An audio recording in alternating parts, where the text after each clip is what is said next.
오늘 118쪽입니다.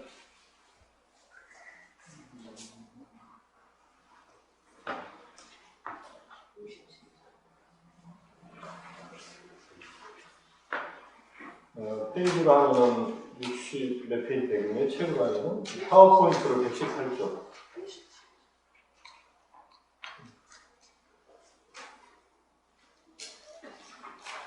오늘이 2021년 5월 2일이니까 코로나 때문에 다들 고생들 많으시는데 지금 인도가 제일 큰 난리라고. 인도가 2월 달만 해도 하루 확진자가 10,000명이었다는 거예요. 지금 3개월 사이에 하루에 40만 명씩 늘어나서 인도 축제, 신년맞이 축제 때문에 수천만 명이 모여가지고 마스크 안 끼고 모였다가 지금 저는 모르겠다. 우리도 방심할 일은 아니지만 이제 백신 맞는 속도나 여러 가지로 봐서 우리나라는 1,000명 아래로 계속 잘 유지가 될 것 같아서 다행인데 어쨌든 걸리면 걸린 사람한테 큰 타격이 오니까 최대한 조심하시고 저는 마스크를 한 10장 아래로 썼어요. 제가 오늘 이 새 마스크 처음 쓰고 있습니다. 그냥 면 마스크로 쭉 쓰다가 그래도 법에 오니까 빽빽한 마스크 쓰고 있습니다.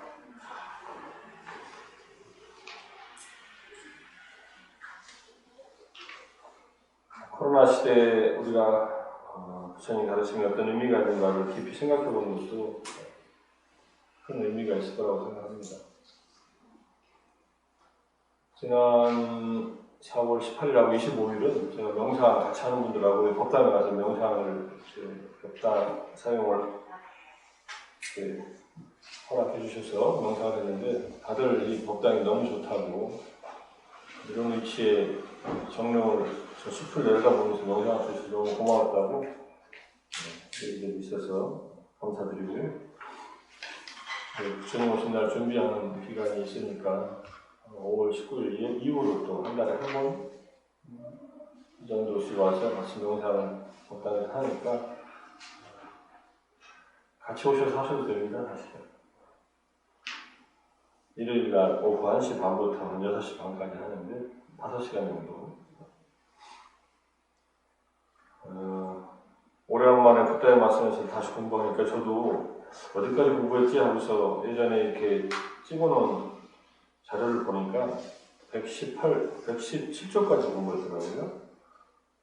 보시면은 여기 비밀리경, 부처님의 가르침은 비밀스러운 가르침이 아니다라는 것까지 얘기하고 오늘은 여기서부터 부처의 가르침의 핵심에 대한 얘기하고 그 다음에 이제 깔라마경까지 오늘 공부했으면 하는 생각에서 먼저 말씀을 드리고 나서 명상을 뒤에서 조금 시간 내서 해보겠습니다. 부처님의 가르침은 괴로움과 괴로움 소멸에 관한 것이다. 마스크 끼고 얘기하니까 힘드네요, 그죠? 잠깐 벗어도 될까요? 벗으면 저만 붉은 물면 되나, 나중에?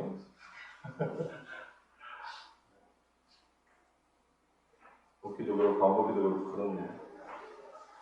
불편하시지 않게 제가 끼고 하겠습니다. 마스크를 끼는 이유는 자기가 병에 이렇게 바이러스에 감염되지 않는 것도 있지만, 내가 혹시 모르는 내가 그 바이러스에 감염되어 있다면 다른 사람에게 전달이 안 되게 하는데 이게 끼고 있어야만 된다고 해서 거리는 충분히 떨어져 있지만 오늘은 끼고 법회를 하겠습니다. 자, 괴로움과 괴로움의 소멸, 이것이 오직 부처님의 관심이었다. 부처님 스스로도 나는 괴로움에 대해서 소라고 괴로움의 소멸에 대해서도 청명한다.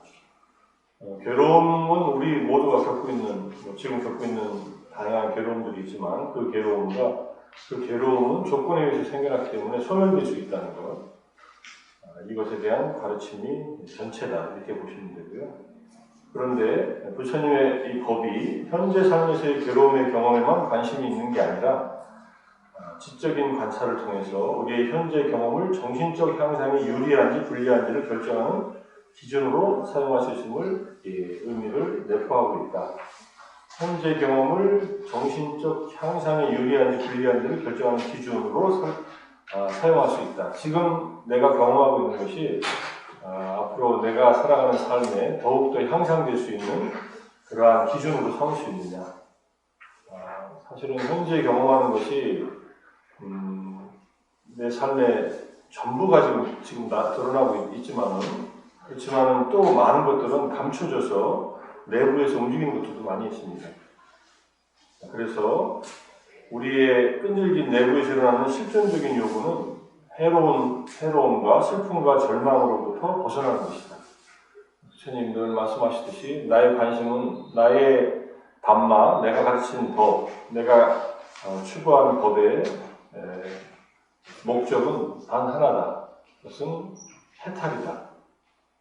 그 해탈이 바로 괴로움으로부터의 해탈이고 이 괴로움의 소멸을 의미하고 그런데 이것을 긍정적으로 표현하면 안녕과 행복을 성취하는 것이다. 안녕은 영어의 웰빙이라는 말의 번역어이고 행복은 해피니스인데 행복에 해당하는 부처님의 용어는 열반입니다. 사실 수카라는 말인데 궁극의 행복은 열반이다. 그게 바로 맨 위에 줄에 있는 괴로움의 소멸이고 우리가 인생에서 우리가 겪고 있는 모든 괴로움이 소멸되는 것. 괴로움하면 다양한 스펙트럼이 있지만은 기본적으로 불교에서 추구하는 괴로움의 소멸에서 이 괴로움은 심리적 괴로움이라고 할 수 있습니다. 육체적 괴로움보다는 심리적 괴로움에 초점이 맞춰져 있다.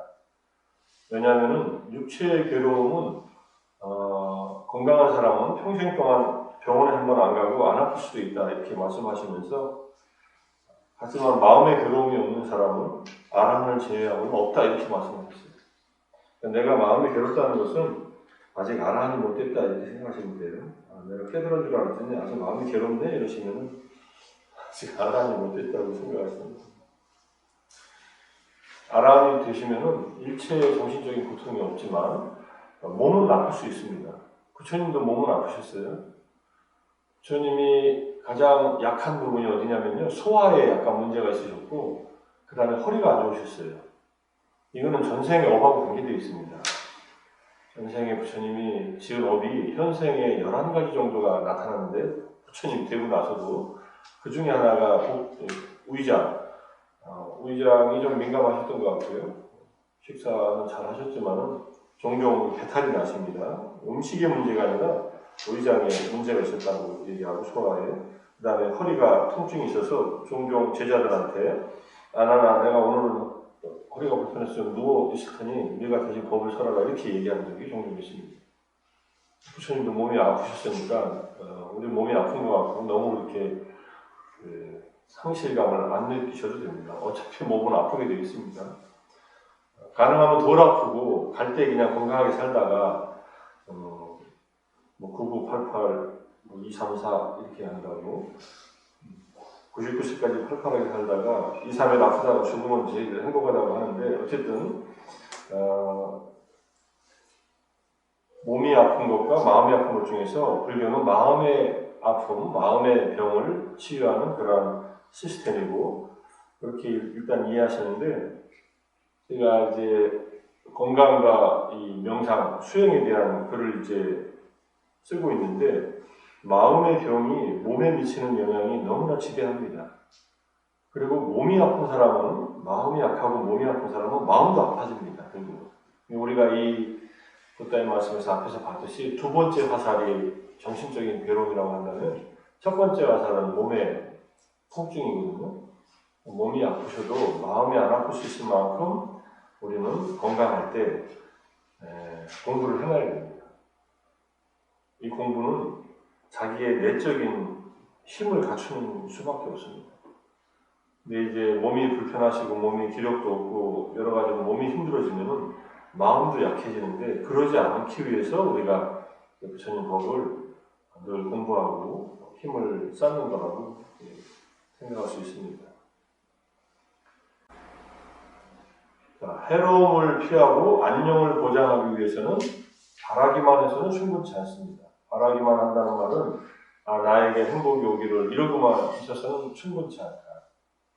근데 그것도 필요하지만은 우리가 자유명상할 때는 행복하기를 하는 마음을 품는데 이 자해 명상에서 말하는 행복하기를 고통이 없기를 하는 것은 행복하기를 바라는 마음을 계속 기르는 것이고, 그 다음에 행복하기를 바라는 마음을 바탕으로 말과 행동을 하기 위해서 그렇게 훈련을 한다. 마음에서 분노나 증오심을 제거한다는 그런 의미로 이해하시고요.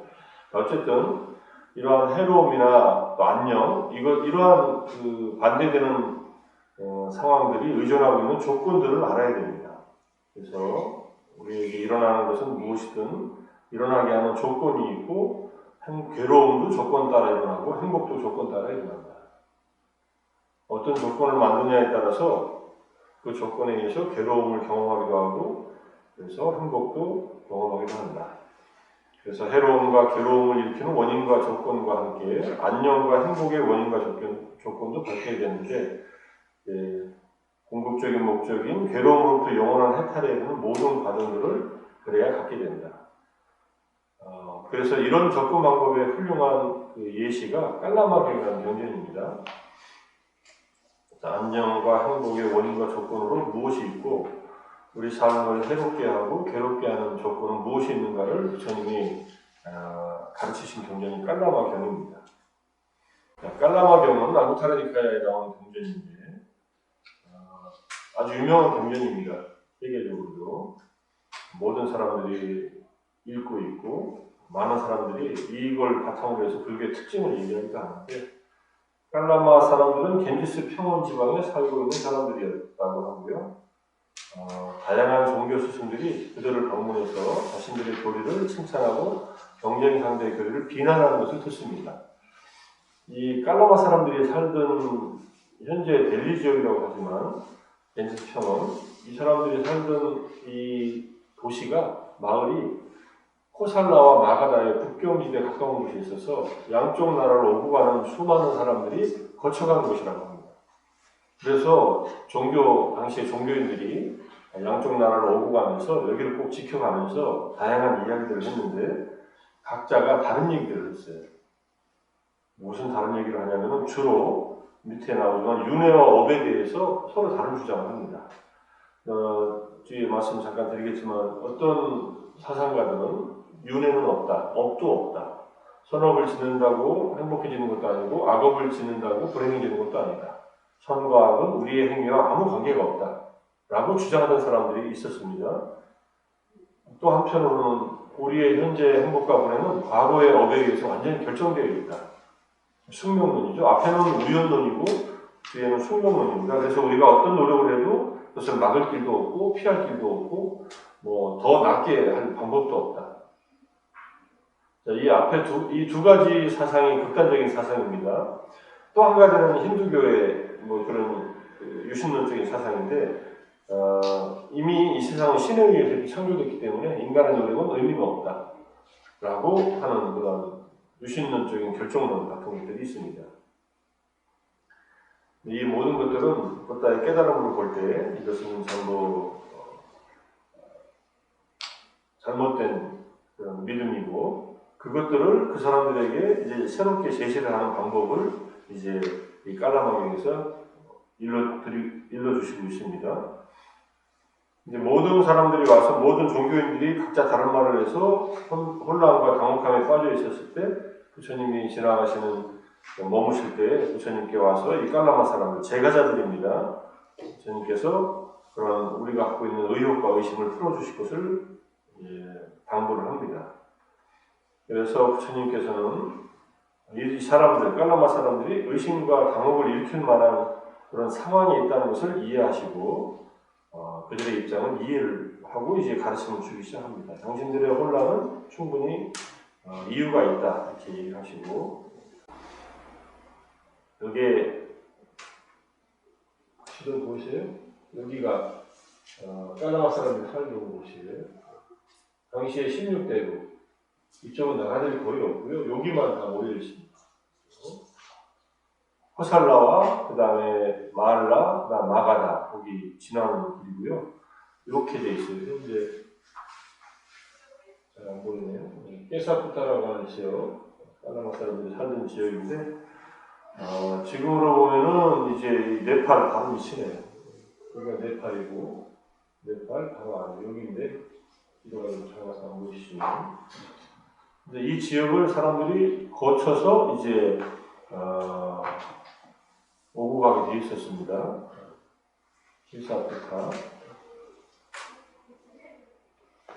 케사프타가 여기서 보니까 외살리에서 쿠시나가라 가는 그 중간에 산악 지역이네요. 이거는 지금 현재 델리 지역은 아닌데 델리보다 훨씬 더 동쪽에 있고, 그냥 보드가야에서 사와띠, 코살라, 마가다하고 코살라 그 국경 지역에 있었던 지역입니다. 여기가 케사프타예요. 산악적이고 우리나라로 치면은 문경 정도 되는 그런 도시라고 하면 될 것 같습니다. 영남지방에서 이제 서울로 올라올 때 문경에 머물러서 문경 세제 넘기 전에 거기서 쉬었다가 오니까 많은 사람들이 머물고 그 도시가 형성된 곳인데 그 지역에 사는 사람들입니다. 자, 부처님 시대의 사상계는 꾸라나 까사파라는 사람, 그 다음에 아지타 케사칸발린, 빠꾸다 까짜야나 이 세 사람은 유명한 사상가들 6명의 사상가들인데 전부 다 유물론을 주장하고 도덕을 부정합니다. 그리고 죽으면 끝이다 이런 가르침을 내세웁니다. 현대 사람들도 대부분 유물론자들, 환원주의적 유물론자들이 많습니다. 인간은 죽으면 끝이다. 그리고 이 인생은 한 번밖에 없다. 단 한 번밖에 없는 인생이고 또 다른 인생은 없다. 이생이 한 번밖에 없다는 것은 맞는 말인데 죽으면 끝이다라는 주장은 이것은 검증되지 않은 주장입니다. 그런데 당연하게 생각해요. 왜냐하면 죽고 나서 우리가 만날 수 있는 사람이 없고 누구든지 죽으면 더 이상 이제 인연이 다 끊어져 버리고 나도 죽으면 이제 다 인연이 끊어지니까 죽음과 함께 모든 것이 끝이라고 생각을 합니다. 이게 도덕 부정론자, 반멸론자, 유물론 쪽, 도덕 부정론자들이에요. 이 사람들은 기본적으로 물질로 세계가 이루어져 있고 죽음과 함께 그 물질이 흩어지고 모든 것이 끝난다 이렇게 생각하는 사람들이고요. 두 번째는 마칼리 고살라라는 사람은 윤회를 통해서 누구나 다 청정해지고 해탈에 이른다. 그런데 그것은 이미 결정되어 있어서 인간의 노력으로 할 수 있는 일은 아무것도 없다. 이렇게 결정론을 얘기합니다. 몇백 겁을 지나면은 모든 중생들은 다 해탈을 이루고 그 해탈 속에서 다 자유를 얻지만 우리가 태어나서 뭔가 노력한다 해도 그것을 바꿀 수는 없다. 이런 주장을 했다는 한 사람이 있고요. 근데 마칼리 고살라는 이제 사명외도라고 합니다. 그러면서 자기는 이제 고행을 해요. 고행이 의미가 없다고 하면서 고행을 통해서 사람들의 존경을 받고 이렇게 보신을 받는 그러한 생활을 하기 때문에 잘못된 방법으로 생계를 유지하는 외도라고 해서 불교에서는 사명외도라고 합니다. 그 다음에 다섯 번째는 산자야, 벨라티푸타라고 하는데 산자야는 사리푸타하고 모칼라나 존자의 스승이기도 했습니다. 부처님한테 출가하기 전에. 이 사람들은 불가지론을 주장합니다. 진리는 알 수 없다. 진리는 알 수 없기 때문에 이것이 옳다, 저것이 옳다라고 주장할 수 없다. 불가지론이라고 하는 말은 궁극적 실제에 대해서는 알 수 없다는 그런 의미이기도 한데 어쨌든 무엇이 옳다 그러다는 것을 정할 수 없다는 그런 입장으로 얘기를 합니다. 그 다음에 니간타 나타타는 자연학교를 창시했는데 영혼과 물질의 이원론을 주장합니다. 영혼이 있고 물질이 있다. 불교는 영혼은 부정하지만 정신이 있고 물질이 있다고 얘기를 합니다. 근데 이 영혼과 정신의 차이는 불교에서 말하는 정신, 즉 마음과 마음 보수, 마음과 마음의 작용은 찰나생찰나를 하는 흐름 속에서만 존재합니다. 근데 여기서 말하는 영혼은 영혼이 존재하는 거예요. 힌두교의 아투만과 같은 것이에요. 영혼 하면은 어떤 생각이 드세요? 죽은 다음에 혼백이 남는다고 하는데 정신적인 혼과 그다음 물질적인 백이 남아서 이렇게 동양에서는 얘기를 하는데 유교나 동양 사상은 윤회설이 없습니다. 기본적으로 유교도 죽으면 그냥 끝이에요. 사실은 죽으면 끝인데 왜 3년상을 지내고 그러느냐? 그것은 예의를 지키는 거예요. 부모님이 내가 태어나서 3살 될 때까지 극진히 나를 길러준 그 예의를 돌아가신 뒤에 은혜를 갚는다고 해서 예를 지키느라고 3년상을 지내는 거지 3년상 지내는 동안에 부모님이 오셔가지고 다시 만나고 이런 사상 자체가 없습니다. 잘 아시다시피 공자님한테 죽음에 대해서 물으니까 삶도 모르는데 나한테 죽음에 대해서 묻지 마라. 나도 모른다 이렇게 얘기했어요. 사는 것도 바쁜데 죽음은 나하고 관계없다. 그래서 괴력 난신이라고 해서 신이 이제 귀신에 대한 얘기인데 그런 것은 나는 관심이 없다 이렇게 얘기한 적도 있으니까 그러니까 유교는 본래 뭐 기본적인 평화로운 그 정치적인 그 활동을 통해서 왕도 정치를 통해서 세상에 평화를 가져오는 게 목적인 기본적인 세상 살이의 방법을 얘기한 그런 어떤 사상이기 때문에 윤회에 대한 얘기가 아예 없습니다. 얘기를 봐도 제사를 지내는 것도 비슷한 의식에서 제사는 지내는데 그게 종족 간에, 부족 간에 또는 가족 간의 화합을 위해서 주로 지내는 그런 의미가 있지 죽은 사람이 와서 그걸 먹는다 안 먹는다 이런 얘기 자체가 없습니다. 자, 어쨌든 영혼이라고 하는 말을 쓸 때는 이것은 영원한 우리 내면에서 죽지 않는 본질. 불교도 많이 얘기하죠. 불교는 불교식으로 얘기하면 이제 나중에 대승불교 쪽으로 오면서 불성이니 열애장이니 참나니 진화 진공묘유 해가지고 뭔가 있는 것처럼 계속 얘기를 하는 측면이 있는데 그것은 이 영혼설이 되살아나는 게 아니라 불교적 깨달음의 체험에 대한 새로운 해석 또는 깨달음의 가능성에 대한 새로운 해석이라고 볼 수 있는데 너무 강조하면 힌두교하고 같아지기 때문에 조심스러운 측면이 있습니다. 어쨌든 영혼과 물질의 이원론을 주장하고 영혼이 물질에 의해서 속박되어 있기 때문에 고행을 통해서 이 속박에서 벗어나는 것을 강조를 합니다. 자연학교는 고행을 하고 그다음에 상대주의적 인식론 해가지고 약간은 분쟁 상황에 이렇게 도달하는 것에 대해서 굉장히 싫어하면서 나름대로의 평화주의적인 삶을 살려고 하는 그런 입장을 띄고 있습니다. 이게 대표적인 6개의 사상가들인데 이 육사외도의 가르침은 사문가경, 디가니카야 두 번째 경전인 사문가경에 자세히 나와 있습니다. 사문가경이라는 경전에 아자타사토왕이 보름날 밤에 보름밤이 너무 좋아서 저녁때가 돼서 종교적인 가르침을 누군가 듣기를 원해서 누구를 찾아갈까고 신하들한테 물으니까 이 6명의 육사외도를 찾아가면 어떠냐 하고서 여러 신하들이 얘기하니까 대답을 안 하다가 왕의 이제 어이였던 유명한 지박하가 세존께서 지금 와 계시니 세존을 찾아가면 어떻습니까? 라고 부처님을 찾아가는 얘기가 나옵니다. 그래서 그런 가르침이 사문과입니다. 세상에 사는 사람들은 여러 가지 생계를 유지하기 위해서 여러 가지 일을 하고 그 결실을 얻는데 세존의 이 가르침 속에서는 어떤 결실이 있습니까? 라고 질문하면서 사문, 출가한 분들이 계정의 사막을 닦아서 어떤 최상의 해탈이나 열반에 이르는 과정에 대해서 아주 상세하게 설명해 놓은 경전인데 그 경전에 이 육사외도들의 이름이 쭉 나옵니다.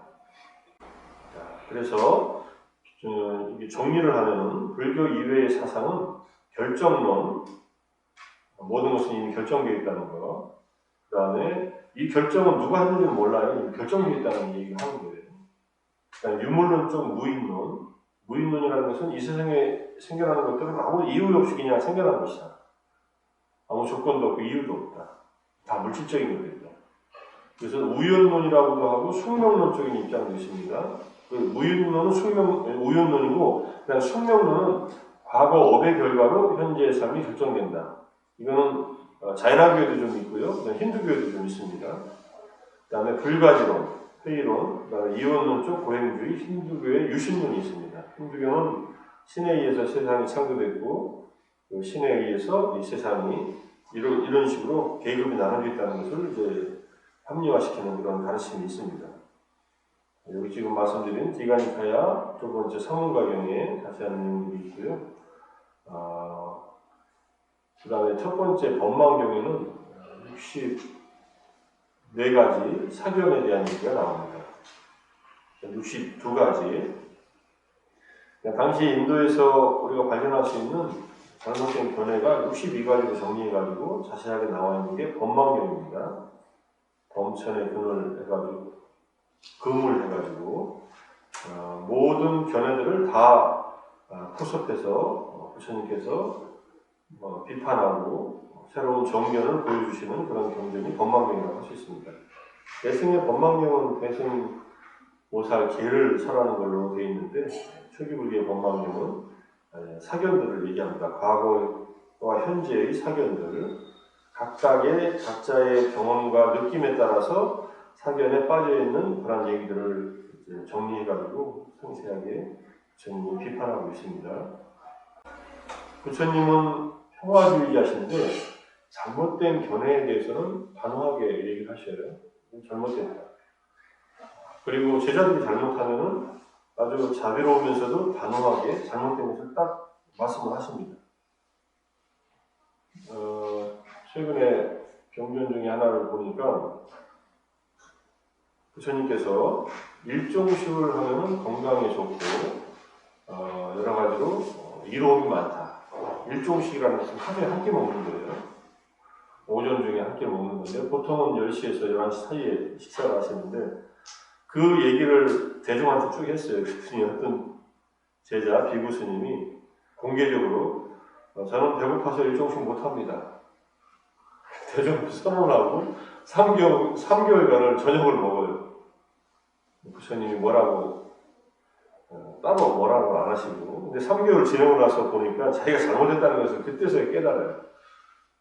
3개월 동안 저녁을 드셨다는 그 스님은. 그리고서는 부처님께 와서 부처님 세존이시여 제가 잘못했습니다. 참여합니다 하니까는 부처님이 하시는 말씀이 너는 참 어리석어서 잘못했다. 내가 한 말을 그 앞에서 그렇게 부정하면서 그 저녁을 먹었으니 잘못을 한 것을 그대가 잘못한 것을 내가 분명히 얘기하지만 지금 참여하니 이제 됐다 하고 이렇게 얘기해 줍니다. 저녁 먹은 것 가지고서 순간을 쫓겨날 일 정도는 아니니까. 당시 때, 부처님 당시 때는 저녁에 탁발 나갔다는 기록도 있습니다. 그러다가 그게 폐당이 많으니까 저녁에 식사하는 것을 이제 금지시켰다는 이런 얘기가 나옵니다. 부처님은 처음부터 일종식을 하셨지만 상가의 내부에서는 이렇게 저녁을 먹었다는 기록이 경전식에도 있습니다. 그래서 오후 불식계는 나중에 만들어진 아라한들은 다 오후 불식을 하지만은 아라한이 아닌 그런 제자들은 오후 불식이 불편한 제자들도 있었겠죠, 사실은. 어쨌든 여기 법망경에서 나오는 이 얘기들을 보면은 부처님은 사실에 근거해서 사실대로 얘기할 것을 굉장히 강조하시고 잘못된 것은 잘못됐다라고 정확하게 얘기하시되 상대방이 유익하고 나도 유익한 그러한 적절한 시기에 하십니다. 함부로 아무 때나 얘기하는 게 아니라. 그래서 외도들의 견해들이 있었고, 자 이런 견해들을 다양하게 들은 깔라마 사람들은 혼돈에 빠져 있었는데 부처님께서 이제 새로운 가르침을 주세요. 무슨 가르침이냐면은 맹목적으로 믿지 말아야 할 10가지가 있다. 이거는 다 부정하라는 얘기가 아닙니다. 확인하고 받아들여라 이런 뜻이에요. 그게 기존의 경전의 권위와 관련된 건 4가지가 있는데 구전되어진 것, 전승된 가르침, 들어서 알게 된 것, 경전의 모음이라고 해서 무조건 믿지 말라. 재미있죠? 사람들이 이렇게 말로 이렇게 전해져 내려오는 것, 그 다음에 전승된 가르침도 있고, 들어서 알게 된 것도 있고, 경전의 모음, 이런 것들을 맹목적으로 믿지 말라. 이렇게 얘기합니다. 그 다음에 이성적 근거와 관련된 또 4가지가 있어요. 논리적인 것, 이성적 추리에 의한 것, 합리적인 사고에 의한 것, 축구와를 받아들인 견해, 이것들도 맹목적으로 따르지 말라. 이 두 번째 이 4가지 이성적 근거와 관련된 것은 서양인들이 굉장히 좋아하는 그러한 사고 방식입니다. 합리적이라고 할 때, 레셔널하다고 할 때 합리성을 어디서 추구하냐면요, 경험적 근거에서부터 추구합니다. 경험적으로 확인된 것을 바탕으로 사고하면 그걸 합리적이라고 합니다. 경험주의자도 그렇고, 관념론자들도 그래요, 기본적으로.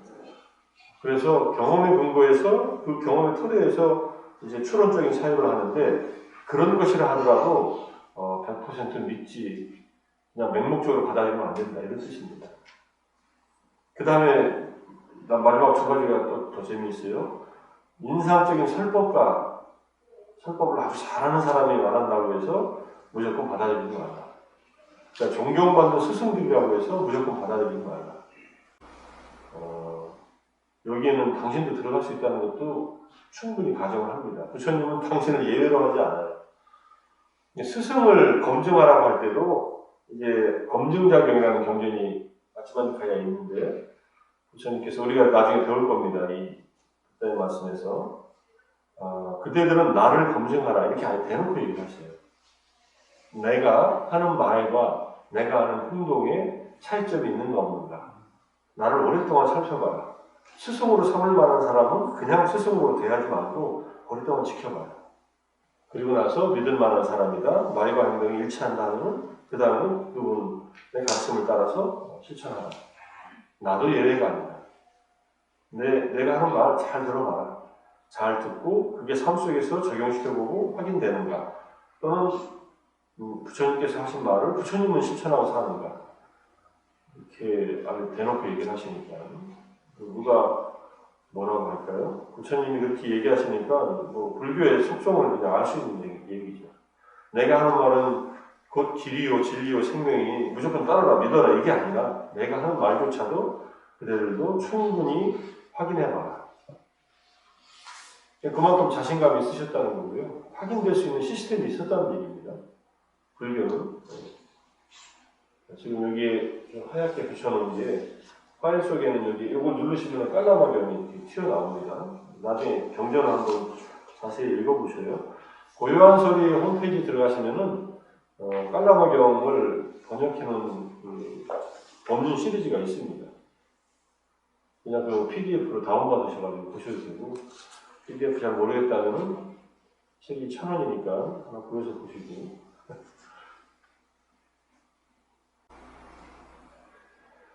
자, 정신적 이해를 이끄는 모든 권위적 안내들을 거부하고 자신만의 통찰에만 의지하라고 충고하지는 않았다.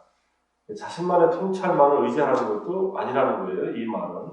근데 이 말들은 오히려 그 깔라마 사람들이 빠져있는 의심과 당혹의 난국으로부터 빠져나올 수 있는 간단하고 실제적인 출구를 제시합니다. 이것이 각자의 경험 속에서 끌어내는데 부처님은 문답이라고 하는 기술적인 방법을 사용했다. 문답법은 이른바 소크라테스의 변증법하고 비슷한 겁니다. 질문 주고받으면서 상대방의 질문을 던지고 답을 듣고 또 다시 질문하면서 그래서 깔라마인들에게 자신들의 경험으로 확인할 수 있는 많은 기본적인 원리들을 이해시키신 후에 보다 더 높은 정신적 향상을 이루기 위해서 나아가도록 권유했다. 굉장히 중요한 내용인데요. 자, 경전 내용은 조금 이따가 다시 한번 보겠습니다. 부처님의 질문의 의도를 보면 우리가 내생에 대한 모든 관심사를 잠시 중지할 때조차도 좋지 못한 정신상태, 즉 탐진치와 그다음에 좋지 못한 행동, 살생, 도둑질 등과 같은 행동들이 결국에는 지금 여기에서 우리에게 해로움과 괴로움을 증가시킨다는 사실을 보게 하시는 데 있다. 자, 내생은 있는지 없는지 접어두고 금생에서 탐욕과 분노와 무지에 빠졌을 때 어떠냐 이렇게 질문을 합니다. 그러니까 안 좋습니다. 괴롭습니다. 그러니까 부처님은 아주 단순하게 괴로운 일은 하지 않는 게 좋지 않겠느냐. 예, 그렇습니다. 이렇게 이제 답을 했다는 얘기예요. 또 살생하고 도둑질하면은 마음이 어떠냐 하니까 그것도 안 좋습니다. 그럼 그 일들은 하지 않는 게 좋지 않느냐 이렇게 얘기합니다. 그래서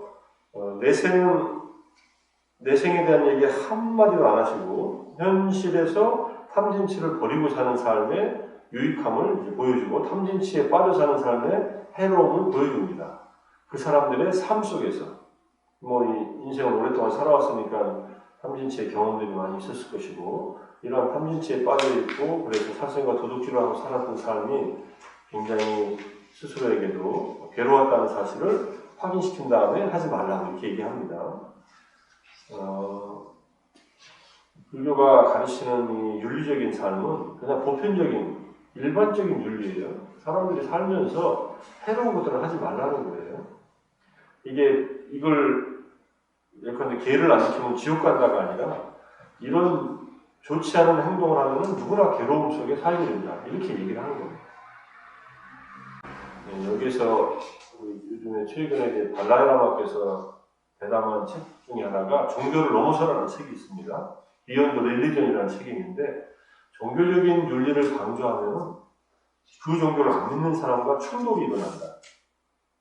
그래서 종교적인 윤리 이전에 우리가 인간으로서 지켜야 할 그냥 일반적인 삶의 방식을 먼저 서로 확인하는 게 중요하다. 이렇게 얘기를 하죠.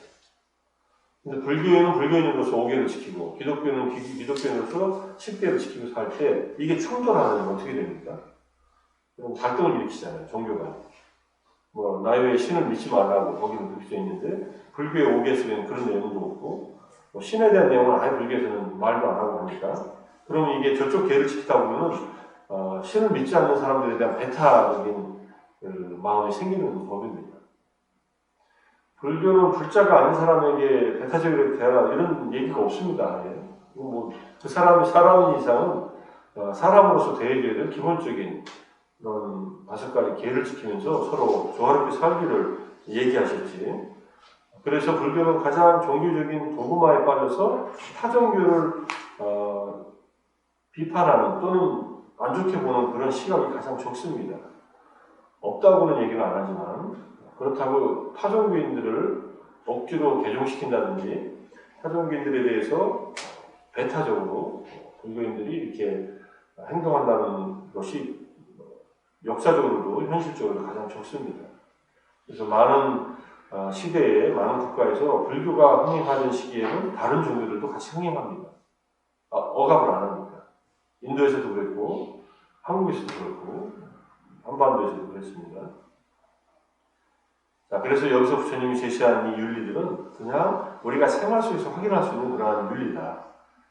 자, 반대로 좋은 정신 상태와 좋은 행동은 개인의 장기적인 안녕과 행복을 지금 여기에서 증진시킨다는 점을 보여줍니다. 그래서 좋지 못한 정신 상태가 있거는 눈에 보이는 해로운 결과들은 버려야 되는 이유가 충분해지고 좋은 정신 상태가 있거는 눈에 보이는 이로움은 그것을 배양하고 길러야 되는 근거가 충분해진다는 것. 이게 사후세계가 있든지 없든지. 그래서 사후세계의 존재 여부에 관계없이 바로 현재의 삶 속에서 좋지 못한 정신 상태는 버리고 좋은 정신 상태는 배양해야 할 충분한 이유를 갖게 돼서 그런데 만약 매생이 있다 하면은 보상은 그만큼 더 커진다. 이렇게 얘기하는 거예요. 우리가 불교인들이 윤회를 믿느냐 하면요. 불교인들도 아주 성해요. 윤회를 믿는 사람도 있지만 별로 윤회에 대해 생각 안 해본 사람도 많고요. 윤회에 대해서 전통적으로 한국 사상에는 윤회 사상이 없습니다.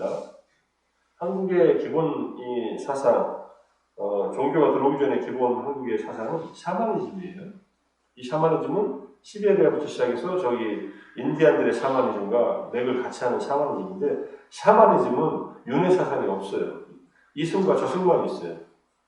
근데 저승 같은 사람이 이승에 가끔 와요. 제사 때. 또는 부르면 와요. 굿할 때. 그리고 다시 가요.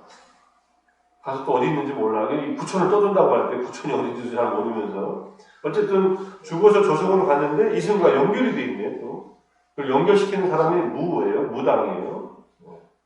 무당이 이렇게 위에 선 하나 긋고 밑에 선 하나 긋고 가운데 선을 잇잖아요. 이게 지상과 저세상을 이어주는 사람이다. 이렇게 무자를 생각해 보세요.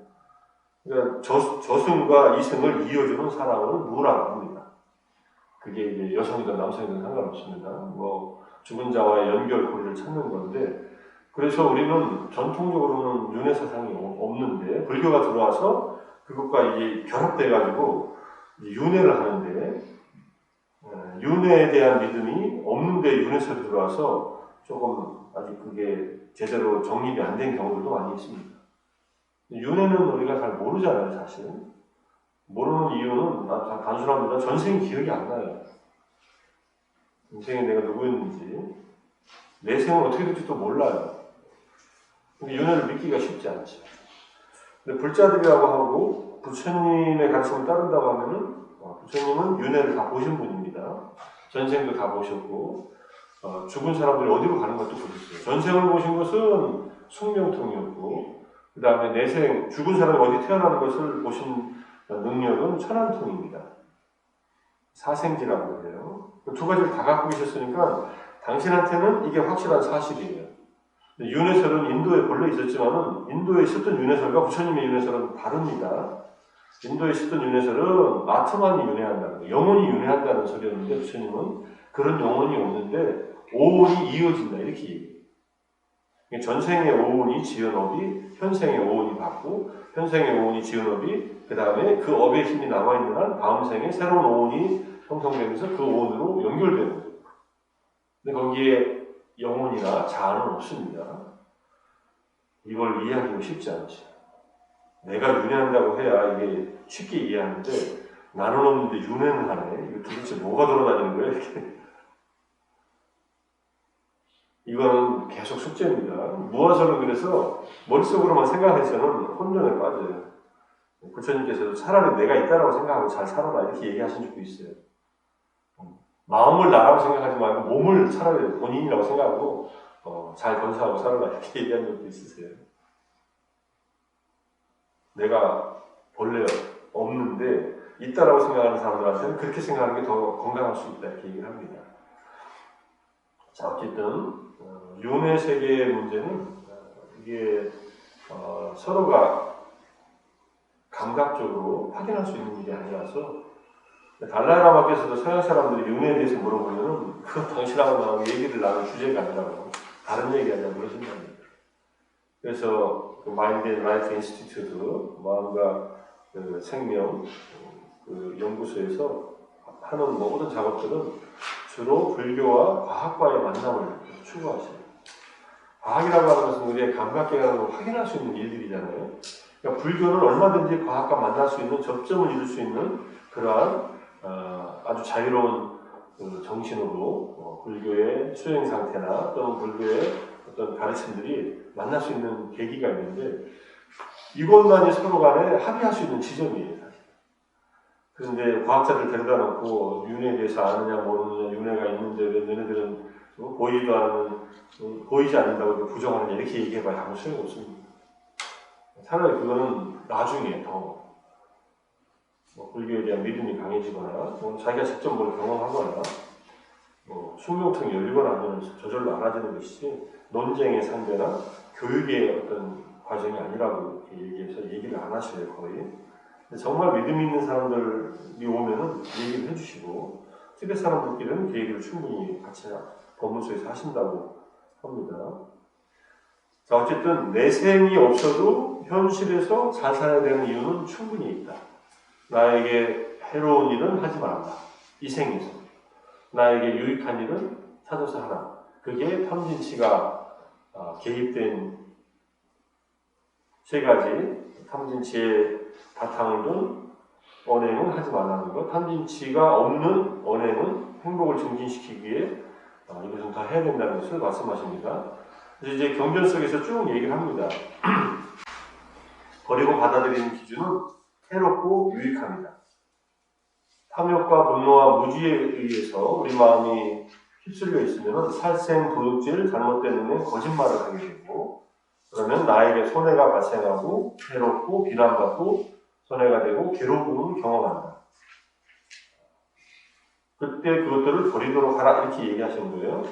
깔라마들이여 그대는 참으로 스스로가 이러한 법들은 해로운 것이고 이러한 법들은 비난받아 마땅하고 이러한 법들은 지자들의 비난을 받을 것이고 이러한 법들은 전적으로 법들을 행하면 손해와 괴로움이 있게 된다라고 알게 되면 그때 그것들을 버리도록 하라. 그러니까 그대들에게 해로운 것은 버려라 이런 뜻이에요.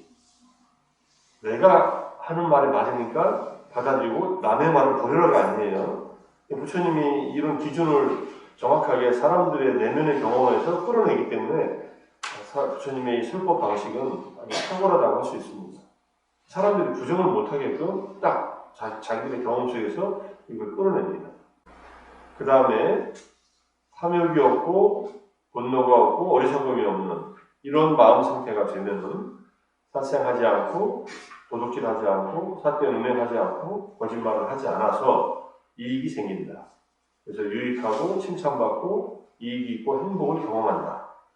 그래서 깔라마들이여 그대는 참으로 스스로가 이러한 법들은 유익한 것이고 이러한 법들은 비난받지 않을 것이며 이러한 법들은 지자들의 비난을 받지 않을 것이고 이러한 법들은 전적으로 받들어 행하면 이익과 행복이 있게 된다고 알게 되면 그것들을 부족하여 머물러라. 그것들을 갖춰서 머물러라. 라고 이렇게 말한 것을 이것을 반연하여 말한 것이다. 이렇게 얘기를 하셔요. 왼쪽에 이제 3번 이 구절이 여기 글씨가 작아서 책에서 보이시죠? 흐릿하지만 거기 10가지 무조건 전적으로 진실이라고 무조건 받아들이지 말라고 하는 10가지에 대해서 얘기하시고 그 다음에 우리가 해로운 것은 버리고 또 유익한 것은 받아들여라는 얘기를 하셨다는 내용입니다. 그래서 탐욕 없고 악의 없고 현혹됨이 없음 선진치가 없는 가운데에서 그 다음에 분명한 알을 지니고 마음 챙김을 지내라. 부처님이 이제 순서대로 가르치시는 거예요. 분명한 알은 내가 지금 하고 있는 언행이나 또는 마음속에서 일어나는 것을 분명히 알고서 행하는 것을 말하고 마음 챙김은 지금 일어나고 있는 이 현재 심신의 경험을 놓치지 않고 딱 포착하고 있는 그런 상태이고요. 그런 다음에 뭘 하느냐면요. 부처님이 가르치신 게 자비사를 가르치셨어요. 이 사람들 불자들 아닙니다. 부처님에게 귀한 사람들이 있겠지만 그냥 부처님을 훌륭한 종교인, 스승이라고 생각해서 나름대로 가르침을 줬지만 이 사람들이 다 불자가 된 상태가 아니에요. 그런데 부처님께서 일반적으로 가르치는 가르침은 결국은 바른 분명한 마음과 마음 챙김을 지닌 다음에 자비의사를 가득 채우고 지내라. 자애의 마음, 연민의 마음, 더불어 기뻐함, 함께 기뻐하는 마음, 평정심을 가득 채우고 살고 그래서 마음이 어떻게 되냐면은 원한 없고 악이 없고 마음이 청정해지게 살면은 4가지 위안을 얻는다. 여기 지금 왼쪽에 경전 구절을 그대로 읽어보면요. 깔라마들이여 성스러운 제자는 성스러운 제자는 부처님의 가르침을 따르는 그런 성인이 된 제자는 이와 같이 탐욕이 없고 악의가 없고 현혹됨이 없이 분명히 알아차리고 마음 챙긴다. 그는 자애가 함께한 마음으로 연민이 함께한 마음으로 더불어 기뻐함이 함께한 마음으로 평온이 함께한 마음으로 한 방향을 가르치면서 모은다. 그처럼 2번째 방향을, 그처럼 3번째 방향을, 그처럼 4번째 방향을 동서남북, 그 다음에 위로, 아래로, 주위로 모든 곳에서 모두를 자신처럼 여기고 모든 세상을 풍만하고 관계하고 무량하고 원한 없고 악이 없는 평온이 함께한 마음으로 가득 채우고 먹는다. 그래서 깔라마들이여 성스러운 제자는 이와 같이 마음에 원한이 없고 마음에 악의가 없고 마음이 오염되지 않고 마음이 청정하여 인생의 4가지 위안을 얻는다. 이렇게 살면은 4가지 위안이 경험된다는 뜻입니다. 4가지 위안은 뭐냐면요. 이렇게 돼요. 경전 내용을 보고 오른쪽에 이제 정리한 내용이지만 만약 다음 생이 있고 선행과 악행의 업들에 대한 결실과 과보가 있다면 나는 몸이 무너져 죽은 뒤 좋은 곳은 인간 이상의 삶입니다. 주로 천상을 말하지만 좋은 곳 천상세계에 태어날 것이다 라고 그것이 그가 얻는 첫 번째 위안이다. 사실 이제까지 열심히 잘 살아왔고 선행을 행하고 악행을 피하고 살아왔는데 그 결과로 다음 생이 좋은 곳에 가서 태어난다고 하면 이게 위안을 받지 않겠습니까? 불자들도 부처님 가르침을 배우고 믿고 따르면서 사막을 닦고 활정도와 또는 대승의 육바라밀을 닦는 그런 행위를 평생 동안 해왔다면 이건 위안을 얻을 만합니다. 부처님 당시에 그 사위국, 사화띠에 기원종사가 있었고 동쪽에는 동원종사가 있었어요. 기원종사와 위사카라고 하는 제가 이 신도가 지은 동원종사가 있는데 위사카가 보시를 하는 데 있어서 탁월하게 보시를 많이 해요. 집안 보자였지만 그래서 보시를 할 때 한 사람의 성자인 이 출가한 스님들한테 보시하는 것은 엄청나게 큰 이익이 있다는 것을 알고 보시를 해요. 위사카가 부처님을 찾아가서 그 많은 보시를 하고 나서 어떤 스님들이 죽었을 때 어디서 태어났는지 어떤 상태였는지를 위사카가 부처님한테 묻습니다. 묻는 동기는 내가 그 많은 스님들에게 보시를 했는데 그 중에 어떤 스님이 한 분이라도 성자인 채로 만약에 입적하셨다면 자기에게 큰 복이 온다는 것을 알기 때문에 물어봐요. 확인을 해요. 부처님이 여러 가지 대답을 해주시고 내가 쌓은 공덕이 크다는 얘기도 해주시고 이렇게 하지만 어쨌든 우리가 한 선행은 어디로 가지 않습니다. 죽을 때 함께 가는 유일한 것은 법밖에 없어요. 가장 죽자마자 내 곁을 빨리 떠나는 것이 부처님 말씀에 의하면 재산이래요. 재산은 누구나 가져가려고 그 재산 싸움 많이 하잖아요. 국가에도 내는 재산도 많고 어쨌든 재산이고 그 다음에는 이제 친족들, 그 다음에는 자기 육신, 마지막까지 같이 가는 것은 이제 이 업이랍니다. 근데 업이 시원찮으면 어떻게 했어요? 업이 시원찮으면 다음 생이 아주 힘들어지는 거죠. 쌓아놓은 선행이 없습니다. 우리가 이렇게 법회에 참여하고 같이 공부하는 것은 아주 지극한 선행이라고 생각하셔요. 부처님 법을 이렇게 같이 공부하고 있는 것은 큰 선행입니다. 이건 지혜를 담는 일이기 때문에 이건 제가 하는 말이 아니라 부처님께서 다 해놓으신 말이에요. 그래서 법을 많이 듣고 많이 들은 법을 실천하라. 그것이 가장 큰 선행이에요. 선행을 어디 가서 십선업을 기본적으로 얘기하지만 우리가 무지를 없애고 그 다음에 부처님 법을 바르게 이해해서 내 삶을 보다 더 가치 있게 만드는 일 자체가 선행이라고 생각하시면 지금 하고 있는 이 공부도 선행을 담는 일이다 이렇게 보시면 되고요.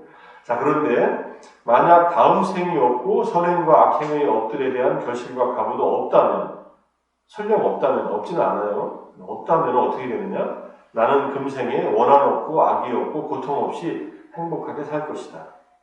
금생을 행복하게 살고 마칠 것이다. 이것이 두 번째 의안입니다. 첫 번째는 다음 생이 있고 잘 살았을 때 이 생도 행복하고 다음 생도 행복한데 다음 생이 없다면 금생만이라도 행복할 거 아니냐. 그러면 이 생을 잘 살고 마지막으로 이제 이 생을 마치고서 죽음을 맞이하면 그건 잘 산 삶이고 위안을 얻을 만한 일이다 이런 얘기고요. 자, 그 다음에 중요합니다. 앞에는 이제 내생이 있고 없고의 문제고 만약 어떤 이가 행하면서 나쁜 행을 하더라도 내가 다른 이에게 악을 저지르도록 교사하지 않았고 내 스스로도 악업을 짓지 않았거늘 어떻게 내가 괴로움과 마주치겠는가라고 이것이 그가 없는 세 번째 의안입니다. 이거 보세요. 어떤 사람이 악행을 행해요. 그때 나쁜 행을 하는 것은 나한테도 할 수 있고 다른 사람한테도 할 수 있겠죠. 그런데 내가 그 악행에 대해서 다른 이에게 악을 하라고 시키지 않았어요. 그리고 나도 악업을 짓지 않아요. 그럴 때 나는 괴로움과 마주치지 않는다라는 그러한 이해를 하는 겁니다. 누가 나한테 막 욕을 합니다. 그 사람이 악행을 저지르는 거죠. 그럴 때 마음이 상해가지고 나도 욕을 한다면 여기서 내 스스로도 악업을 짓는 것인데 내가 대꾸를 안 해요. 그리고 그냥 저 사람이 가라앉을 때까지 기다려주는 게 아니라 기다릴 수밖에 없죠. 지금 불이 났는데 활활 타오르고 있으면 맞불 놓지 말고 가만히 기다리면요 불이 꺼집니다. 그런 다음에 그 사람에게 현명하게 얘기하면 나는 괴로움을 겪지 않는다는 얘기예요. 법구경 399 법구경의 내용에 욕을 잘하는 바라는 형제에 대한 얘기가 나오고요. 그 법구경 이야기 그런 얘기가 나옵니다. 부처님 찾아가서 욕자라는 형제가 형이 찾아가서 막 욕을 하다가 부처님에게 감화돼서 출가해서 아란이 됐는데 동생은 더 나쁘게 욕을 많이 하는 친구예요. 부처님 또 찾아가서 막 욕을 합니다. 부처님 욕을 다 듣고 나서 가만히 계시다가 마지막으로 하시는 말씀이 그대가 잔치를 열어서 상을 차려놨는데 손님들이 와서 안 먹으면은 음식은 누구 것이 되냐? 그러니까 제 것이죠. 그러니까 그대가 나에게 퍼본 욕이 나한테 잔뜩 퍼붓는데 나는 하나도 받아들인 게 없는데 그 욕이 다 누구 것이 되느냐 하니까는 그때 이제 이분은 보통 사람들하고 다르구나 해서 그냥 제자가 되고 또 바로 그 인연으로 부처님 제자가 돼서 아란이 됩니다. 욕자라도 출가하면 아란이 될 수 있어요. 그러니까 이게 그 얘기예요. 지금 이 세 번째 위안. 근데 좀 억울하죠. 내가 욕 먹는데 가만히 있으면 억울해하지 마시고 여기서 말하도록 다른 사람이 악행을 해서 그 사람이 악업을 지은 것을 내가 악업을 짓지 않는 것으로서 가만히 있으면 나에게는 괴로움이 찾아오지 않는다. 이런 뜻입니다. 욕 먹는다고 고막이 막 아픈 건 아니잖아요. 이건 폭력을 하는 사람 주시니까 조심해야겠지만 어쨌든 누가 나에게 악행을 하더라도 내가 남을 시켰거나 또는 내 스스로 악업을 짓지 않을 때 나는 괴로움을 경험하지 않는다. 이런 뜻입니다.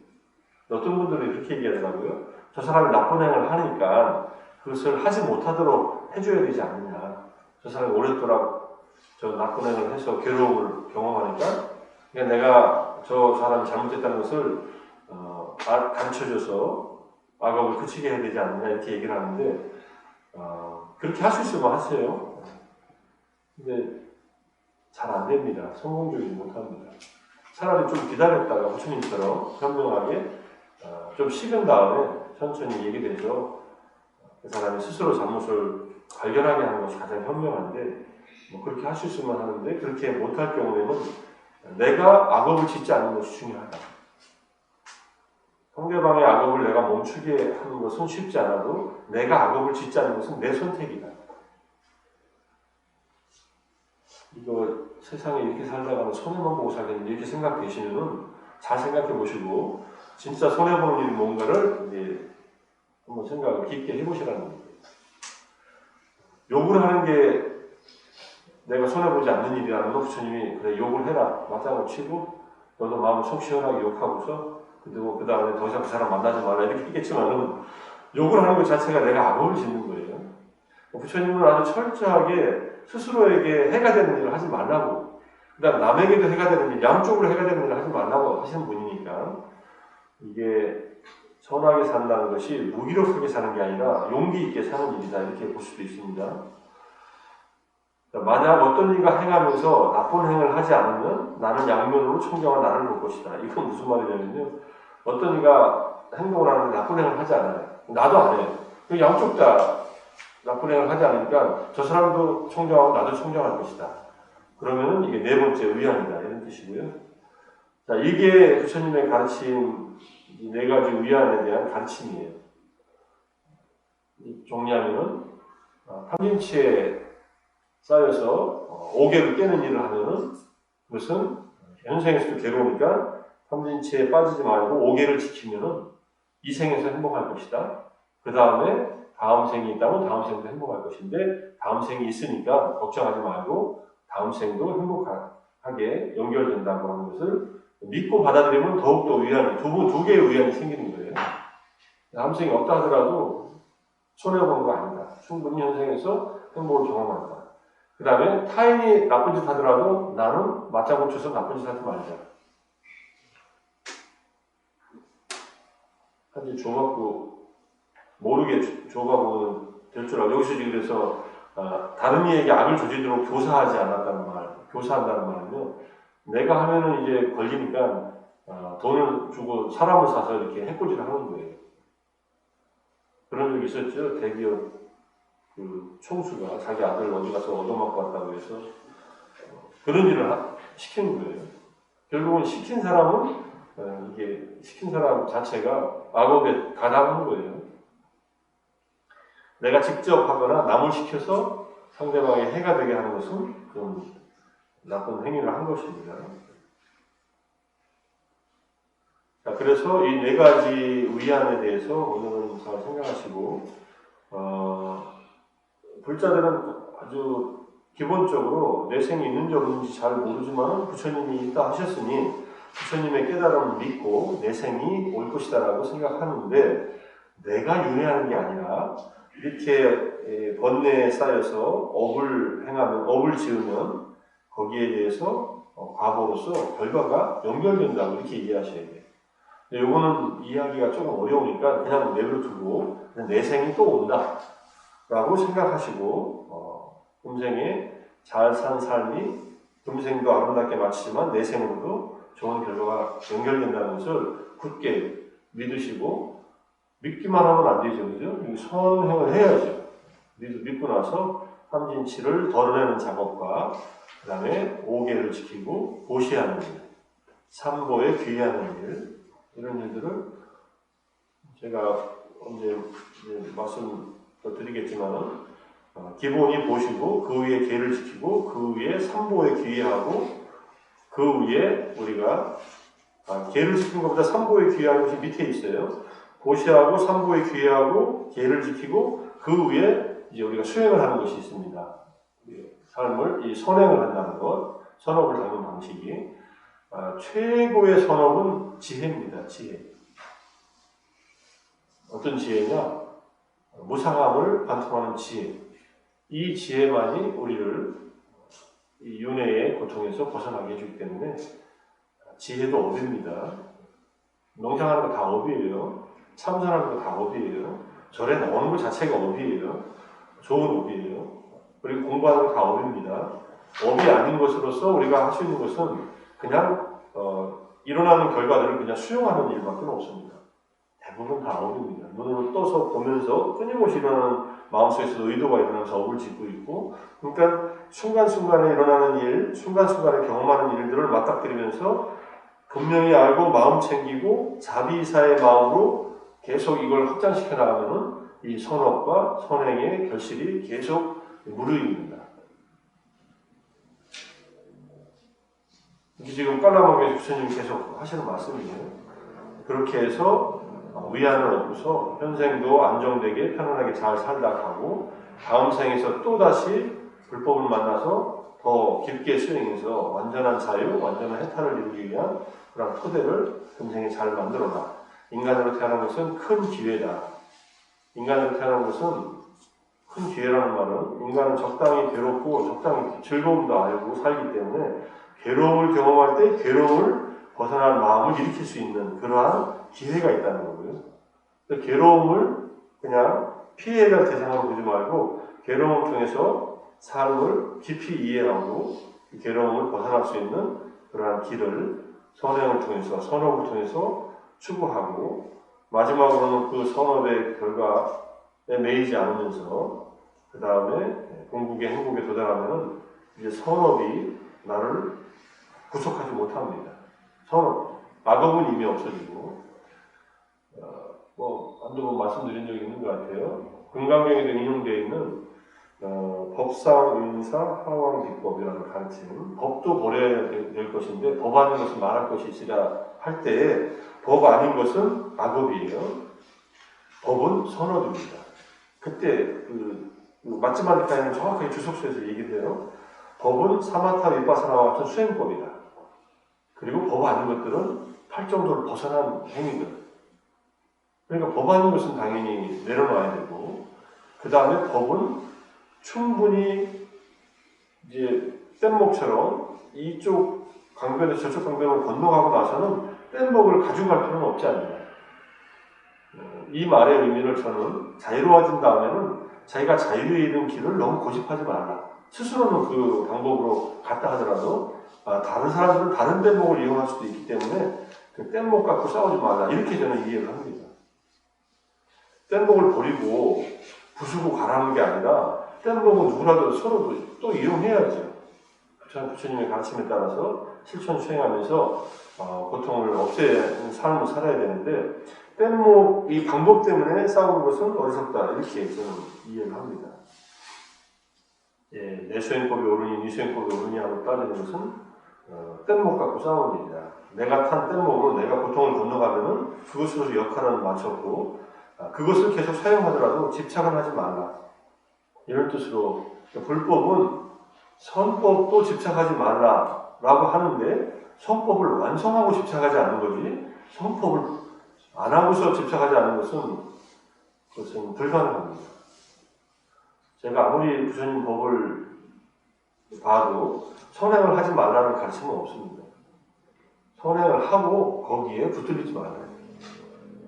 악행은 처음부터 하지 않는 게 현명하고 선행이나 개정의 사막을 담는 일, 팔정도를 담는 일, 바람을 담는 일들은 늘 하되 거기에 붙들리지 말고 거기에 집착하지 말고 그러니까 아라한들의 삶은 선업은 없지만 선행은 있잖아요. 우리가 아라한의 삶을 담는 그러한 실천을 하라는 얘기라고 알아들으면 이해를 하시리라고 생각을 합니다. 오늘은 129페이지까지만 하겠습니다.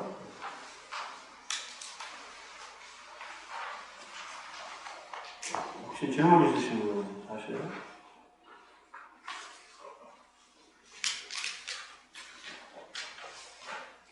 한 시간 정도 얘기하면 질문 없으세요? 6개월 만에 뵀는데 뭐 어제 뵌 것처럼 그 사이에 우리 돌아가신 회장님도 계시지만 이사장님도 계시지만 뭐 삶이 언제 어떻게 끝날지는 사실은 아무도 모르죠.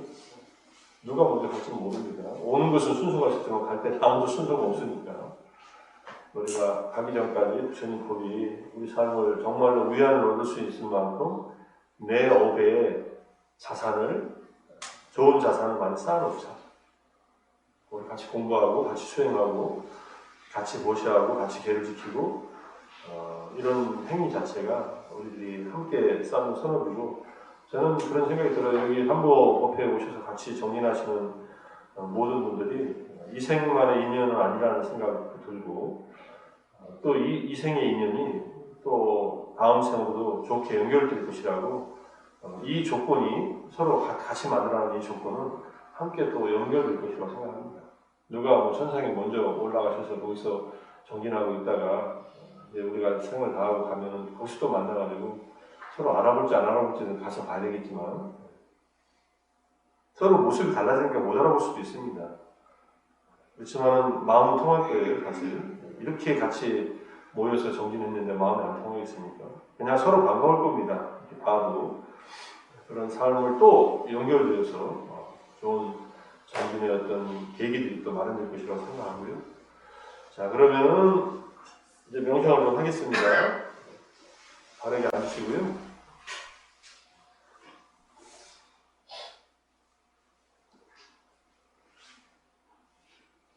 지금까지는 이제 문회, 들어서 얻는 지혜를 개발하는 선업을 쌓았다면 이제부터는 수회, 닦아서 얻는 지혜, 내 마음을 닦아서 진짜 지혜를 얻는 방법에 대해서 같이 명상으로 해볼 테니까 마스크가 좀 불편하시지만 낀 채로 하겠습니다. 제가 종 치면서 종소리를 들으시면서 시작해 보겠습니다.